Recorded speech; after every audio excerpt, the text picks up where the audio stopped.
Hello student, welcome to my channel Supurna math point. আমি তোমাদের সুপূর্ণা ma'am. আজকে তোমাদের জন্য নিয়ে আসতে চলেছি ক্লাস 10 এর সেকেন্ড চ্যাপ্টার সরল সুদ কষা। এর আগের ভিডিওগুলোতে তোমাদের ফার্স্ট চ্যাপ্টারটাও কভার হয়ে গেছে। ফার্স্ট চ্যাপ্টারের ভিডিও ছাড়া আছে কয়েকটা পার্টে, তোমরা চাইলে গিয়ে দেখতে পারো। আর এমনিতে হচ্ছে প্রত্যেক ক্লাস ওয়াইজ প্লেলিস্ট বানানো আছে, তোমরা ওটা চাইলে দেখতে পারো তোমরা যদি অন্যান্য ক্লাসে থাকো। প্রত্যেকবারের মতো এবারও আগে চ্যাপ্টারের কনসেপ্টটা ক্লিয়ার করব, তারপর কোষে দেখিয়ে যাব। তাহলে শুরু করা যাক। আচ্ছা, চ্যাপ্টারের নাম হচ্ছে সরল সুদ কষা, পেজ নাম্বার 31। যেমন সরল সুদ কষার যেটা চ্যাপ্টারের নাম আছে না, সরল সুদ কষা, তেমন এই অঙ্কগুলোও সরল, খুবই সরল। আর আমি আরো সহজভাবে বুঝাবো। তোমাদের নিশ্চয়ই সবার ব্যাংকের অ্যাকাউন্ট হবে, যদি না থাকে তাহলেও কোনো অসুবিধা নাই, আগে বুঝে নিবা, তারপর গিয়ে অ্যাকাউন্ট যখন খুলবা তখন হচ্ছে যে বুঝতে পারবা। আর যদি যাদের আছে তারা কখনো চেক করে দেখেছো যে ব্যাংকে তোমরা কিছু টাকা রেখেছো, ধরে না যে তুমি 100 টাকা রেখেছো বা 1000 টাকা রেখেছো, 1-2 বছর পর গিয়ে দেখলা যে কিছু টাকা তোমার বেড়ে গেছে, 5-10 টাকা বেড়ে গেছে বা আরো বেশি টাকা হচ্ছে বেড়ে গেছে। কোথা থেকে এসছে জানো কি ওটা? আচ্ছা, যে টাকাটা এসছে না, ওটাই হচ্ছে আমাদের সুদ। আজকে আমরা এই চ্যাপ্টারে ওই সুদ নিয়ে পড়াশোনা করব। আচ্ছা, তার আগে এই চ্যাপ্টারের প্রথম পেজে দুটো লাইন আমি বলছি, এটাকে একটু মানে দেখে নাও যে কি জিনিস বলছে। দেখো, প্রথমে যে এই বক্সটা আছে না, এই বক্সের প্রথম লাইনটা একটু ভালো করে পড়ে নিবে। মাঝে মাঝে কি হয়, পরীক্ষাতে না এই লাইন তুলে শূন্য স্থানে দিয়ে দেয়। ঠিক আছে, বলছে যে ব্যক্তি বা সংগঠন টাকা ধার দেন তাকে উক্তমর্ণ বলে, আর যে ব্যক্তি বা সংগঠন টাকা ধার করেন তাকে অধমর্ণ বলে। মানে ধরে নাও যে তুমি কাউকে টাকা দিয়েছো, ধার দিয়েছো, ঠিক আছে, তো তুমি হচ্ছে উক্তমর্ণ। ঠিক আছে, আর তুমি যদি ধার নিয়ে থাকো কারো কাছ থেকে, তাহলে তুমি হচ্ছে অধমর্ণ। ঠিক আছে, এটাকে মনে রাখবে, এই দুটো লাইনকে। মাঝে মাঝে পরীক্ষাতে দিয়ে দিতে পারে, শূন্যস্থানে দিয়ে দেয়। আচ্ছা, সরল সুদ কষাতে আমাদের কি কি জিনিসের ব্যাপারে লাগবে, খুব বেশি না, খুব সিম্পল। আর এই চ্যাপ্টারে আরেকটা জিনিস ভালো কি, তোমাদের মাত্র একটা সূত্র পড়তে হবে, ওই একটা সূত্রকেই মানে ঘুরিয়ে পেঁচিয়ে নানা রকম হচ্ছে যে কোশ্চেন হয়। কি কি দেখো, সরল সুদ কষাতে তোমাদের কি লাগবে, একটা হয় আসল বা মূলধন বলতে পারো, যাকে আমরা কি দিয়ে ডোনেট করবো, পি দিয়ে। ঠিক আছে, আসল বা মূলধন কি হচ্ছে, যে টাকাটা তুমি রাখছো, ব্যাংকে কিছু টাকা রাখো, তো যে টাকাটা তুমি রাখছো, মেন টাকাটা, মোট টাকাটা, ওটাই হচ্ছে তোমার আসল। ঠিক আছে, বা মূলধন। আর ইংলিশে এখানে পি দিয়ে ডিনোট করছি, পি মানে প্রিন্সিপাল। ঠিক আছে, আর কি থাকে, তোমার সময়, যে তুমি কত সময় জন্য রাখছো। তুমি যদি বেশি সময় জন্য রাখো তাহলে তোমার সুদটাও বেশি পাবা, আর যদি কম সময় জন্য রাখো তাহলে সুদটাও কম পাবা। এটাকে আমরা টি দিয়ে ডিনোট করছি, মানে টাইম। আর কি আছে, সুদের হার,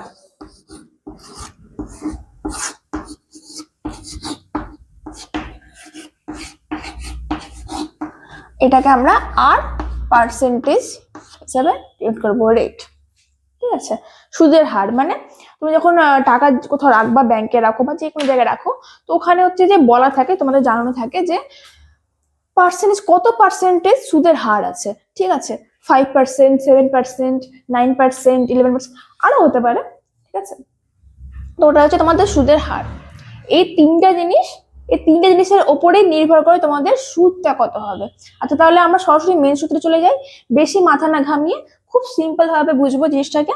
আচ্ছা, আরেকটা জিনিস আমি লিখে দিই, যেটাকে আমরা বার করব, মেন জিনিস, সুদ মানে কি, ইন্টারেস্ট। ঠিক আছে, আচ্ছা, এটা সূত্র কি, I equal to PRT by 100। PRT কিন্তু এখানে গুণে গুণে আছে।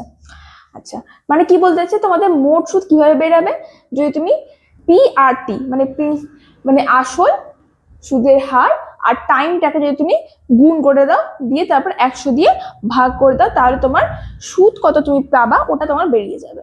ঠিক আছে, আচ্ছা, তোমরা শুধু ভিডিওতে দেখো না, খাতা পেন নিয়ে আসো, তারপর হচ্ছে এগুলো টুকতে শুরু করো, লিখে নাও ভিডিওটা পজ করে।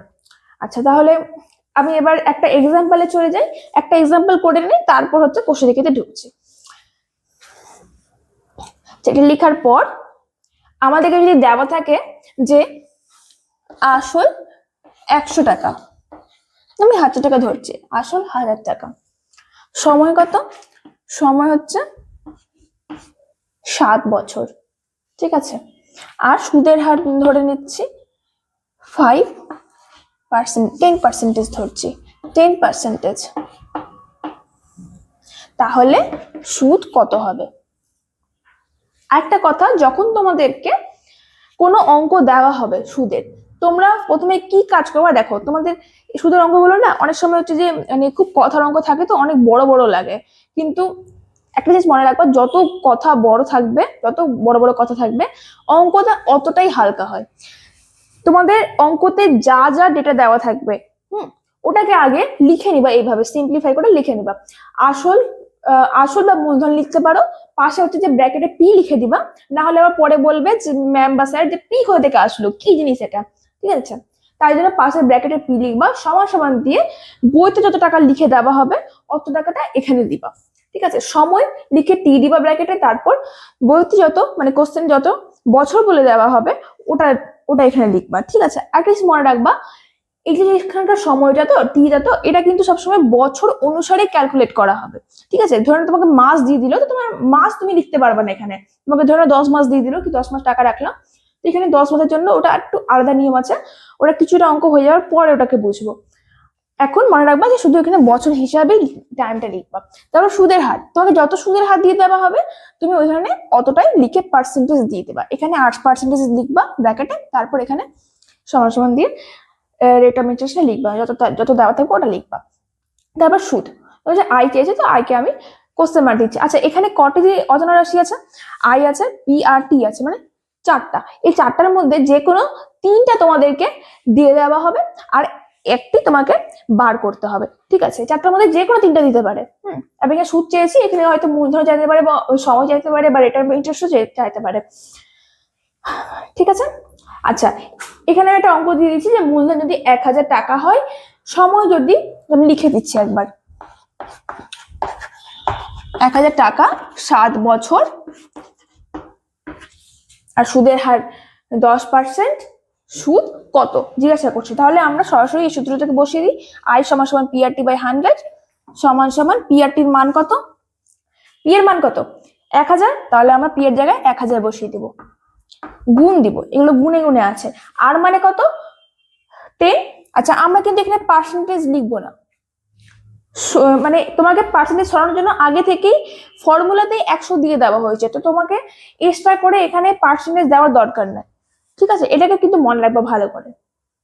আর আরেকটা জিনিস যেটা খুব বেশি দরকার হয় না, কিন্তু তবু আমি বলে দিচ্ছি, যে বাই চান্স যাতে নাম্বার না কাটে তাই জন্য যখন তুমি এখানে সুদের হার লিখবা, তো এখানে আর লিখবা, তারপর সমান সমান দিয়ে 10% লিখবা। তুমি একটা জিনিস লক্ষ্য করবা, যদি এখানে পার্সেন্টেজ মানে এখানে যদি পার্সেন্টেজটা দাও, তো এখানেও কিন্তু পার্সেন্টেজটা অবশ্যই দিবা, ঠিক আছে। ভুল মানে এটার জন্য নাম্বার অতটা কাটা হবে না, কিন্তু হয়তো কেটে দিতে পারে, হাফ নাম্বার কেটে দিতে পারে, ওই জন্য এটাকে হচ্ছে কখনো হচ্ছে ভুল বাড়া ঠিক করে লিখবা। আর যদি এখানে পার্সেন্টেজ না দাও, তো এখানে পার্সেন্টেজ দিবা না, ঠিক আছে। আচ্ছা, এখানে তো আমি 10 লিখলাম, তারপর কি আছে, টি আছে, টি এর মান কত দিয়েছি এখানে, টি এর মান 7 বছর, তো এখানে আমি 7 দিলাম, ঠিক আছে। নিচে 100 লেখা আছে, সূত্রের 100, তো দিয়ে দিলাম 100। এবার কাটাকুটি করি, 0 নিচে 2 শূন্য কাটলাম, তো উপরে 2 শূন্য কাটতে হবে, কত বেরাচ্ছে আমাদের 7 আর 100 গুণ করে 700। তার মানে আমাদের সুদ কত হয়েছে, আয় সমান সমান 700 টাকা। মানে যদি আমরা এরকম করে যদি টাকাটাকে রাখতাম, 1000 টাকা যদি 7 বছরের জন্য রাখতাম, আর কোনো জায়গায় যদি 10% ওখানে সুদের হার থাকতো, তাহলে কিন্তু আমরা 700 টাকা পেতাম, ঠিক আছে। যদি 1000 টাকা রাখতাম, তাহলে হচ্ছে যে ওই 10 বছর পর গিয়ে মানে 7 বছর পর গিয়ে দেখতাম যে ওটা 1000 থেকে 1700 টাকা হয়ে গেছে, ঠিক আছে। এবার তাহলে কোষে দেখিতে যাওয়া যাক। আচ্ছা, কোষে দেখি 2 এর 1 নম্বর অঙ্ক বলছে, 2 বন্ধু একসঙ্গে একটি ছোট ব্যবসা চালাবার জন্য বার্ষিক 12% সরল সুদের হারে একটি ব্যাংক থেকে 15,000 টাকা ধার নিলেন। 4 বছর পরে ওই টাকার জন্য তাদের কত টাকা সুদ দিতে হবে হিসাব করে লিখি। আচ্ছা, বেশি হচ্ছে যে মাথা ভারী করার দরকার নাই, যা যা দিস তা আমরা এভাবে করে লিখতে যাব। আসল বা মূলধন কি দিব, কত টাকা রেখেছে বা কত টাকা নিয়েছে, ধার নিচে কত 15,000 টাকা, তার মানে এটাই হচ্ছে আমাদের আসল। তো আমরা এখানে লিখবো 15,000 টাকা। ঠিক আছে, আর কি বলেছে, প্রথম লাইনে বলছে যে বার্ষিক 12% সরল সুদের হার। বার্ষিক কত আছে, এটা 12% সরল সুদের হার। ঠিক আছে, আর কি বলছে যে 4 বছর পরে ওই টাকার জন্য, 4 বছর পেয়ে গেলাম, 4 বছর ওই টাকার জন্য কত টাকা সুদ দিতে হবে হিসাব করে লিখি। ঠিক আছে, মানে সুদটাই চেয়েছে, তো জিজ্ঞাসার জন্য দিয়ে দিলাম। তাহলে হচ্ছে আরো সিম্পলিফাই, মানে আরো হচ্ছে সহজ হয়ে যাবে যে আমাদেরকে কি বার করতে হবে। ঠিক আছে, খুবই সহজ অঙ্ক করা যাক। এবার জাস্ট এখানকার এই মানে রাশিগুলো, মানগুলো আমরা এখানে বসিয়ে দিব। আচ্ছা, পি এর মান কত দেওয়া আছে, 15,000, 15,000 বসালাম পি এর জায়গায়। এবার আর এর মান কত দেওয়া আছে, 12 বসালাম। পি এর মান কত দেওয়া আছে, 4 বসে দিলাম, নিচে 100 সূত্রের। আচ্ছা, দুটো শূন্য কাটা গেল, কত হচ্ছে তাহলে, এটা পাশে লিখছি। হ্যাঁ, 84 আর না 72 হচ্ছে না, 72,000 হয়তো, 4 হ্যাঁ 72,000, তাহলে এত টাকা। ঠিক আছে, তাহলে সুদ কত, এত টাকা। এবার এর পরের লাইনে আমি এখানে লিখছি, এর নিচে লিখবা তোমরা, অতএব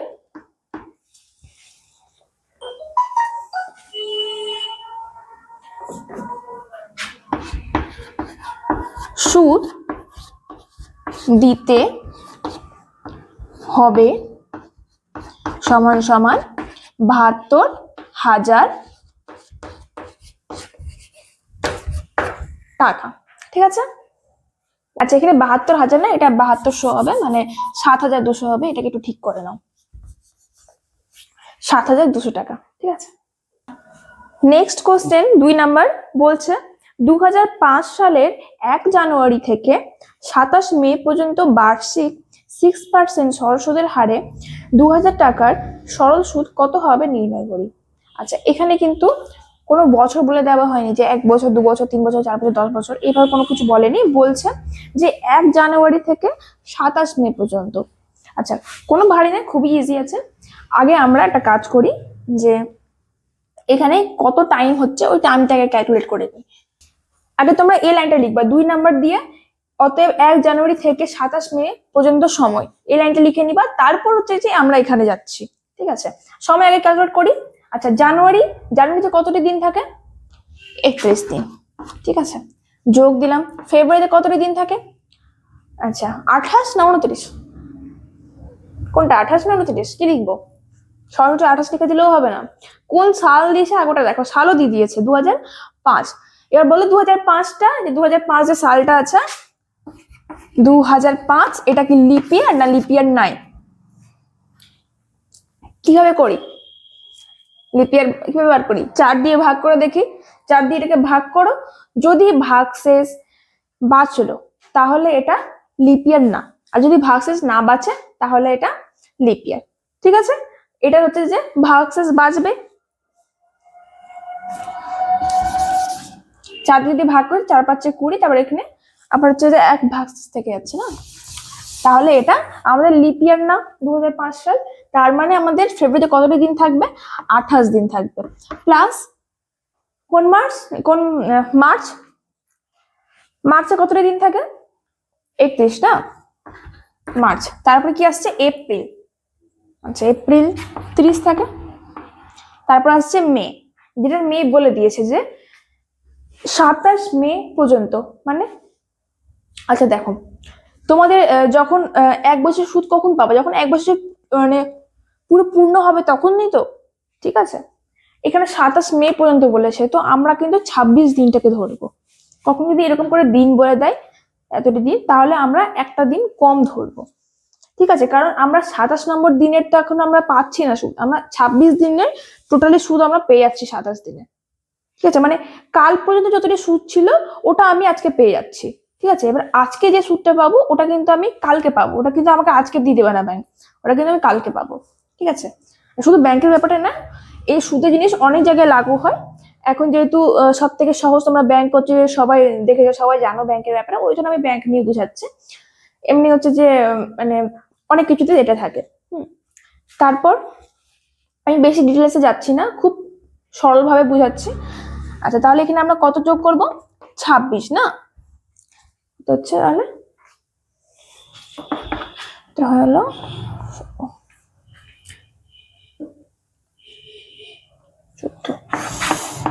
146 দিন।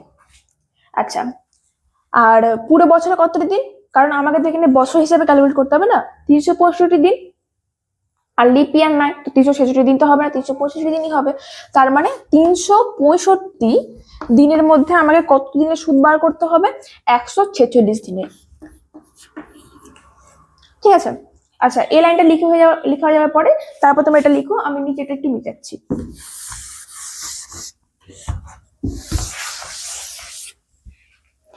আর কি কি বলে দিয়েছে এখানে?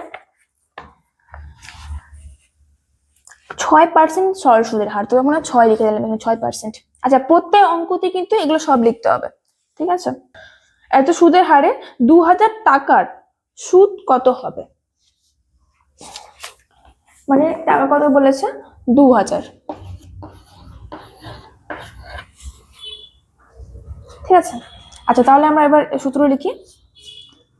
এখানে তোমরা আমরা জানি দিয়ে লিখতে পারো, অতএব দিয়েও লিখতে পারো। একবার আমরা জানি দিয়ে লিখি। দেখো এখন যত তোমরা লিখবা না, অত তোমাদের প্র্যাকটিস হবে। ঠিক আছে, কারণ মাধ্যমিক পরীক্ষা তো এখন 1 বছর পরে আছে, তো এখন থেকে লেখার প্র্যাকটিসটা করে নাও।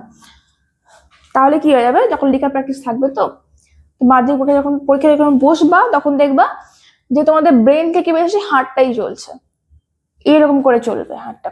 আচ্ছা, আই ইকুয়াল টু কত? PRT by 100। আচ্ছা, পিএ এর মান কত দিয়েছে? 2000। আর এর মান কত দিয়েছে? 6%, মানে 6 লিখবো, পার্সেন্টেজ দিব না এখানে। টি এর মান কত দিয়েছে? 146 বাই কত? 365। আচ্ছা, নিচে তো আগে থেকে 100 আছে, তো 100টাকে লিখে নিই, তারপর 365 দিলাম। আচ্ছা, এটাকে কাটাকুটি করি, দুটো শূন্য আছে নিচে, দুটো শূন্য উপরে কাটলো। আর তারপর আচ্ছা, এটা 5 দিতে হবে, তো 5 7 35, 5 3 15। আচ্ছা, তারপর এটা 5 দিয়ে কাটতে গেলে 5 4 20। আচ্ছা, 73 দুগুণে 146 হয়তো। নিচে আর কিছু থাকছে না, উপরে কি করে থাকছে? 4 6 আর 2। ঠিক আছে,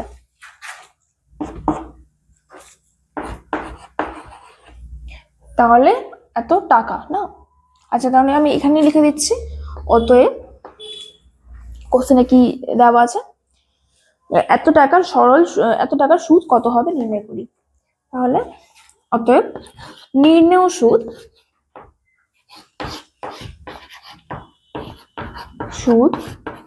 সমান সমান 48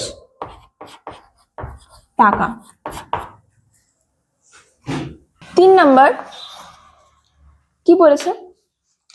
বার্ষিক 8.1/3% সরল সুদে 960 টাকার 1 বছর 3 মাসের সমৃদ্ধি মূল কত হবে নির্ণয় করি। আচ্ছা, যেমন যেমন অঙ্ক বাড়ছে তেমন তেমন একটু নতুন নতুন জিনিস আসছে। সমৃদ্ধি মূল চেয়েছে এখানে। সমৃদ্ধি মূল মানে কি? মানে আসলটা আর সুদটাও। মানে কথার মানে হচ্ছে, ধরে নাও তুমি এখন 100 টাকা রেখেছো তো ব্যাংকে, 1 বছর পর গিয়ে দেখছো যে 60 টাকা তোমাদের বেড়ে গেছে। ঠিক আছে, তো ওই 60 টাকা হচ্ছে তোমাদের সুদ। আর যদি সমৃদ্ধি মূল বলো, তো তার মানে হচ্ছে তোমার ব্যাংকে টোটাল টাকা কত থাকলো, মানে তুমি যে টাকাটা রেখেছো আর যে টাকাটা সুদ পেয়েছো, ওই দুটো মিলিয়ে মানে কত হয়ে যাবে? তাহলে 160 টাকা। সমৃদ্ধি মূল 160 টাকা। ঠিক আছে, ওই জিনিসটা এখানে চেয়েছে। তাহলে কি কি দেওয়া আছে ওগুলোকে আগে লিখে নিই। বার্ষিক 8.1/3%। আচ্ছা, মানে 8/1/3%। এটাকে আমরা মানে এটা মিশ্র ভাষা দিয়েছে, অপ্রকৃতিতে নিয়ে যেতে গেলে কি করতে পারি, 8×3=24, আচ্ছা নিচে 3×3=24 আর 1/25%। ঠিক আছে, যেহেতু এখানে পার্সেন্টেজ দিয়েছি তাই জন্য ওখানে পার্সেন্টেজ দিব। তারপর কি বলেছে, 960 টাকার, তো তাহলে আমাদের এটা হচ্ছে 960 টাকা মূলধন। 960 টাকার 1 বছর 3 মাসের, 1 বছর 3 মাসের মানে কি 1 বছর, আমরা বছর অনুসারে লিখবো 3 মাস। কত মাস হয় আমাদের বছরে, 12টা মাস, তাই জন্য আমরা 3/12 লিখছি। এখানে এটাকে পূর্ণও বলতে পারো, যোগ করলেও তোমাদের এটাই আসবে। ঠিক আছে, তো 1 পূর্ণ 3/12 এটা বছর। মানে তুমি যখন 1 বছর বলছো তুমি 1 লিখতে পারো। ঠিক আছে, এবার তোমার ধরো না যদি মাস বলে দেয় তো তোমাকে তাহলে বাই লাইন দিয়ে নিচে 12 লিখতে হবে, কারণ 12টি মাস আছে। তারপর তোমাকে মাসের সংখ্যা লিখতে হবে। ঠিক আছে, আর যদি তোমাকে দিনের হিসাবে তুমি পাচ্ছ কোশ্চেনটা, তাহলে তোমাকে এখানে বাই লাইন দিয়ে 365 লিখতে হবে নিচে। যদি লিপ ইয়ার না থাকে তাহলে 365, আর যদি লিপ ইয়ার বলে দেয় তাহলে হচ্ছে 366, আর ওপরে দিনের সংখ্যা লিখে দিতে হবে। ঠিক আছে, আচ্ছা তো সব লেখা হয়ে গেছে। বলতে সমৃদ্ধিমূল বার করো, সমৃদ্ধিমূল বার করার জন্য তো আমাকে সুদও লাগবে, তোমাকে সুদটাই বার করি। তাহলে আমরা জানি আই সমান PRT/100। আচ্ছা এবার বলো পি এর মান কত দেওয়া, আর একটু নিচে করি। পি এর মান কত, 960। আর এর মান কত, 25/3। আচ্ছা 100 আগে ছিল, নিচে 100 লিখে দিলাম, তাহলে 25/3। আচ্ছা এখানে জিনিসটা এই মিশ্র ভগ্নাংশ থেকে অপ্রকৃত ভগ্নাংশে চলে গেছে। এটাকে 12 3 যোগ করে 15, আর নিচে যেটা থাকে 12 তো 12ই আছে। আচ্ছা টি এর মান কত, 15/12, তাহলে 15/12 লিখছি। এবার কাটাকুটি করি, 0 4×25 100। 3 দিয়ে যদি কাটি থাকে, 3 3 9, 3 2 6, 3 0 0। 4 দিয়ে যদি কাটি, 4 8 32 আর 0। আচ্ছা 12 যদি 4 দিয়ে কাটি, 3 4 12, আর এখানে 4 20 80। 3 কে যদি মানে 3 একে 3, আর এখানে 3 5 15, তাহলে কত হচ্ছে, নিচে কিছু থাকছে না, তাহলে ওপরে 20 গুণ 5 মানে কত, 100 সমান সমান 100। তাহলে আমাদের সুদ কত বেরোচ্ছে, 100। আমাদের কি চেয়েছে, সুদ আর আসলের যোগফল। আচ্ছা সুদ আসলকে কিন্তু সুদ আসলে বলতে পারে, বা সমৃদ্ধিমূল্য বলতে পারে, তোমরা কিন্তু মনে রাখবা। আচ্ছা অতএব দিয়ে রেখে এটা করে নেওয়ার পরে এটা নিচে অতএব দিবা, আমি এখানেই দিচ্ছি অতএব। বেশি বড় করে লেখার দরকার নাই, তোমরা চাইলে একটু বড় করে লিখতে পারো, আমি ছোট করে লিখছি। আমি মানে যত ছোট করে লেখা সম্ভব আমি অত ছোট করে এটা লিখছি। যদি মাথায় কিছু না আসে যে কি দিবা অ্যান্সার, যদি লাইনটা খুব বড় লাগছে আর টাইম কম আছে, তাহলে এভাবেই দিবা, নির্ণয় যা চেয়েছে তা দিয়ে অ্যান্সার। ঠিক আছে, ভুল হবে না, এটা কেউ কাটবে না। নির্ণয়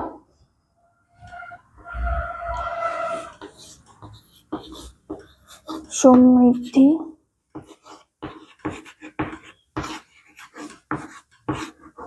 মূল সমান সমান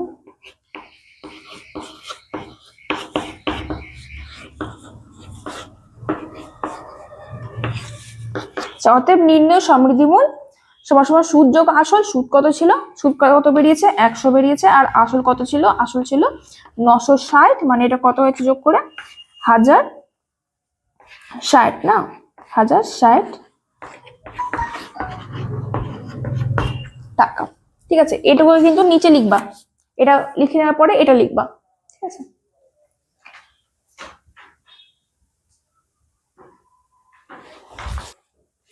নেক্সট 4 নাম্বার অঙ্ক বলছে উৎপল বাবু তার জমি চাষের জন্য সমবায় ব্যাংক থেকে বার্ষিক 6% সরল সুদের হারে 3200 টাকা 2 বছরের জন্য ধার নিলেন। 2 বছর পরে সুদে আসলে তাকে কত টাকা শোধ করতে হবে হিসাব করে লিখি। আচ্ছা এখানে কিন্তু টাকা রাখেনি, এখানে ধার নিয়েছে। আর যখন ধার নেওয়া হয় না তখনও কিন্তু আমাদের সুদের ব্যবহার হয়। কিভাবে, যখন ধরে নাও যদি কাউকে লোন নিতে দেখো বা কাউকে কারো কাছে ধার নিতে দেখো, যদি ওরা 20,000 টাকা যদি ধার নেয়, ঠিক আছে, তো ওরা কিন্তু পরে গিয়ে 20,000 টাকায় শুধু শোধ করে না, ওর সাথে কিছু ইন্টারেস্টও শোধ করে। কখনো শুনে হওয়া বা না শুনে হয়তো কোনো প্রবলেম নেই, এই চ্যাপ্টার অঙ্ক করতে করতে তো বুঝে যাবে। তো ওরা যত টাকা ধার নেয় তার থেকে কিন্তু বেশি অ্যামাউন্টে ওকে রিটার্ন করতে হয়। কেন করতে হয়? ওটাই হচ্ছে ওটা সুদ, ঠিক আছে। আচ্ছা, এখানে বলছে যে টাকা তিনি ব্যাংক থেকে একটা সমবায় ব্যাংক থেকে ধার নিয়েছেন, ঠিক আছে। তারপর বলছে সুদে আসলে তাকে কত টাকা শোধ করতে হবে। সুদে আসলে কত টাকা শোধ করতে হবে, এর আগের অঙ্কতেই বললাম যে সমৃদ্ধি মূল আর সুদ আসলে কিন্তু জিনিসটার ব্যাপার একই।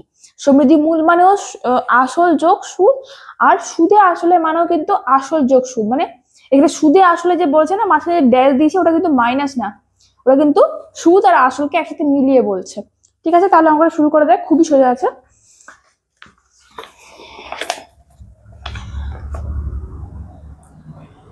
বার্ষিক 6% সরল সুদের হারে, তার 6% দিয়ে দিলাম। 3200 টাকা 2 বছরের জন্য ধার করলেন, মানে 3200 টাকা 2 বছরের জন্য ধার করলেন, 2 বছর। তাহলে কত ওকে কত দিতে হবে না বার করি। আমরা জানি করে I = PR/100 দিয়ে তারপর বার করি। পি এর মান কত দেওয়া আছে, একটু নিচে লিখি। পি এর মান দেওয়া আছে 3200, নিচে 100 আছে। আর এর মান কত দেওয়া আছে 6,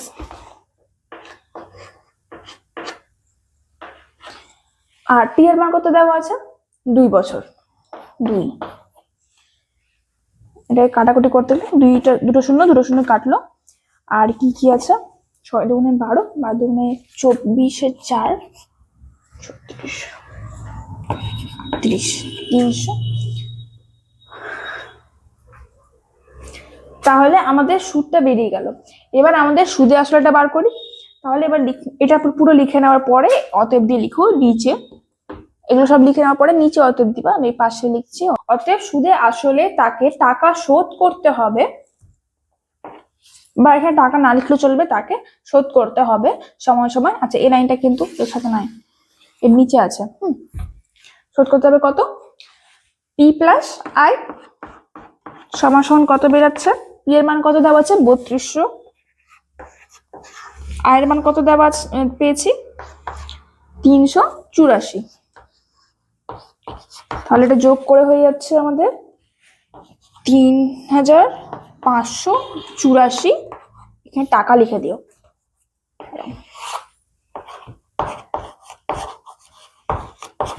টাকা।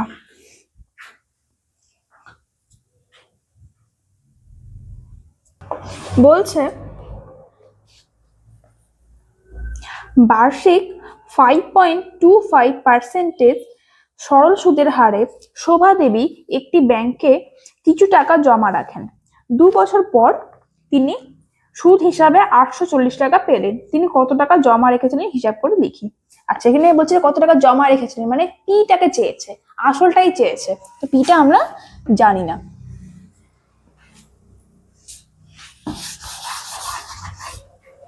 আচ্ছা, আর কি বলছে 5.25%, মানে আর পার্সেন্টেজ কত হচ্ছে 5.25%। 2 বছর পর তিনি, ঠিক আছে, তাহলে 2 বছর টাইম, 2 বছর। আর কি বলছে তিনি কত টাকা পেলেন, 2 বছর পর তিনি 840 টাকা পেলেন, ঠিক আছে, মানে সুদ পেলেন। তাহলে এখানে আমরা আই এর জায়গায় লিখবো 840 টাকা, ঠিক আছে। এবার বলছে তিনি কত টাকা জমা রেখেছিলেন হিসাব করে লিখি। আচ্ছা, আমরা এটা লিখবো আমরা আবার, যে আমরা জানি I = PR/100, সব অঙ্কই এই সূত্র দ্বারাই হবে। আচ্ছা, আমাদের কি চেয়েছে, পিটাকে চেয়েছে, তাহলে আমরা পিটাকে বাম পাশে রাখবো। এর আগেও আমি বলেছি, এর আগের অঙ্কগুলো তো অন্যান্য ক্লাসও, এই ক্লাসও, যে আমরা অচেনা রাশিগুলোকে বাম পাশে রাখবো ক্যালকুলেশনের সুবিধার জন্য।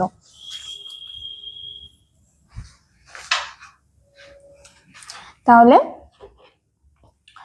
আচ্ছা, খুব সহজভাবে যে পিটাকে রাখবো তো আর বাকি সব জিনিস সরাবো, তো সরাই। আগে যেমন আছে তেমনই করছি। ইমপ্লাইজ দিলাম, আই এখানে আছে, আই রাখলাম। 100টা ভাগে আছে, এই পাশে গুনে নিয়ে আসলাম। আমি জানি যে তোমরা অনেকেই জানো এটা করতে, কিন্তু তবুও যারা নতুন করছো তাদের জন্য আমি একটু ডিটেলসেই বুঝাচ্ছি। আচ্ছা, বাইলাইন দিলাম, এ পাশে কি কি সরাবো, আর সরাবো আর টি সরাবো। আচ্ছা, আর টি কিসে আছে, গুণে আছে, তাহলে সমান চিহ্ন এই পাশে আসতে গেলে কিসে আসবে, ভাগে। তাহলে আর একটু টি। আচ্ছা, এখানে গুণ চিহ্ন না দিলেও চলতো, দিলেও সেমই ব্যাপার। আচ্ছা, এই পাশে কি তাহলে থাকলো, পি। আচ্ছা, পিটাকে আমরা কোন দিকে রাখবো বলেছিলাম, বাম পাশে রাখবো। তাহলে ইমপ্লাইজ দিয়ে এখানে আমরা লিখছি পি সমান সমান আর আই গুণ 100 বাই আর গুণ টি।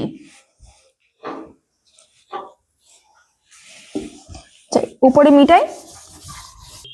আচ্ছা, তাহলে কত কত নিয়েছিলাম, আয়ের মান কত নিয়েছিলাম আমরা, 840, যেটা মিটিয়ে দিয়েছি, গুণ 100, নিচে আর এর মান কত আছে 5.25, টি এর মান 2 বছর। কাটাকুটি করে। আচ্ছা দেখো, দশমিকটাকে যদি আমরা সরাই তাহলে কি আসে, উল্টো দিকে একটা 1, আর দশমিকের পর যতটি সংখ্যা অতটি শূন্য, মানে 100 চলে আসলো।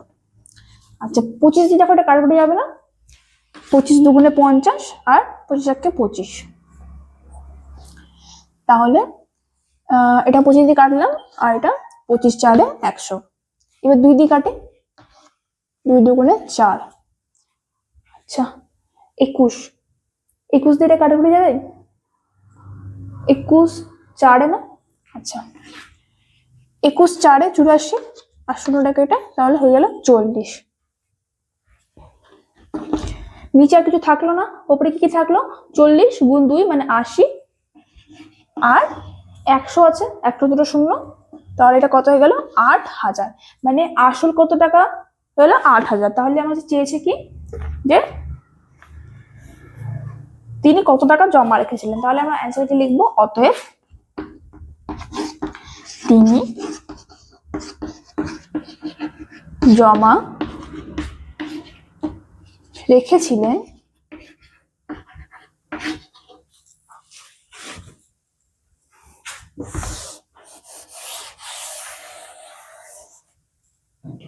সমান সমান 8000 টাকা। তাহলে আজকে ক্লাসে এই 5 নম্বর পর্যন্তই থাক। এর পরের অঙ্কগুলো মানে 6 নম্বর থেকে বাকি অঙ্কগুলো আমরা নেক্সট ক্লাসে নিয়ে আসবো, পার্ট 2-তে এটার। আর তোমাদের ভালো লাগতে গেলে লাইক করো আর সাবস্ক্রাইব করে রাখো, বেল আইকনটাকে অন করে রাখো আমার নতুন নতুন ভিডিও পাওয়ার জন্য। আর বন্ধুদের সাথে শেয়ার করো। আর যদি কোনো ডাউট থাকে, তবুও, আমি তো আশা করছি ডাউট হবে না, কিন্তু যদিও থাকে তো আমাকে কমেন্ট বক্সে জানিও, আমি পুরো চেষ্টা করবো রিপ্লাই দেওয়ার।